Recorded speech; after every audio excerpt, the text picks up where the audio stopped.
So இந்த வீடியோவில் நம்ம ரத்னகுமார் அவருடைய டைரக்ஷனில் வரப்போகிற 29 படத்தை பற்றி தான் பார்க்க போகிறோம். ஆமாங்க.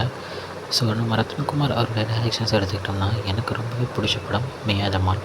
ஏன்னா அந்த படத்துடைய இன்னசென்டான ஒரு லவ் ரொம்பவே சூப்பராக இருக்கும். ஸோ இந்த படமும் அதே மாதிரி தான். ஸோ படத்துடைய ஹீரோவாக நம்ம விது அவர்கள் நடிச்சிருக்காரு. தென் ஹீரோயினா பிரீத்தி அஸ்ரானி. ஸோ 2 பேரை பற்றி சொல்லணும்னா நம்ம விது அவர்களை வந்து நம்ம கார்த்திக் சுப்ராஜுடைய டைரக்ஷன்ஸில் வந்து சூப்பர் அதை ஜிகிர்தண்டா டபுள்எக்ஸில் பார்த்துருப்போம். அதில் செட்டானி அப்படின்ற ஒரு ரோல் பண்ணியிருந்திருப்பார், வில்லன் ரோல்.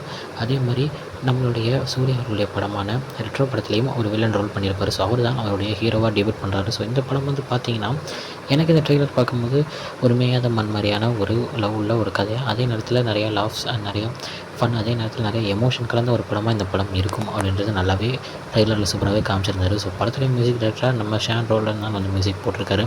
ஸோ நல்ல ஒரு ஃபீல் குட் ஃபிலிமாக இருக்குது. அதே நேரத்தில் பார்த்திங்கன்னா ஃபைட் சீன்ஸும் காமிச்சிருக்காங்க. ஸோ ஒரு ஃப்ளாஷ்பேக் போகிற மாதிரியான ஒரு சீன்ஸும் இருக்கும் அப்படின்றத ட்ரெய்லர்லேயே ஃபுல்லாகவே காமிச்சிருக்காங்க அப்படின்னு தான் சொல்லணும். ஸோ ஒரு இன்னசென்டான ஒரு லவ், இந்த டிண்டர் எல்லாமே வரதுக்கு முன்னாடியான இருந்த ஒரு லவ்வை பற்றி காமிக்க போகிறதா ட்ரெய்லரில் ஃபஸ்ட்டே வந்து மென்ஷன் பண்ணியிருந்தாங்க.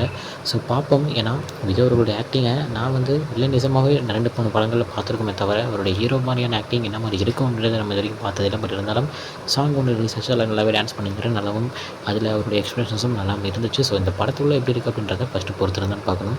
நம்ம பிரீத்தி அஸ்ரானி பற்றி சொல்லவே தேவையில்ல. அயோத்தி படத்தில் சூப்பரான ஒரு ஆக்டிங்கை கொடுத்துருப்பாங்க. ஸோ அவங்களும் இதில் ஃபீமேல் லீடாக பண்ணிக்கிறது படத்துக்கு இன்னொரு கூடுதலான ஒரு ஹைப்பை ஏற்றும் அப்படின்னு சொல்லணும். 2 பேருடைய ஆக்டிங்கும் கரெக்டாக பக்கவாக அமைஞ்சிச்சுன்னா படம் கன்ஃபார்ம் ஹிட் ஆகுங்க.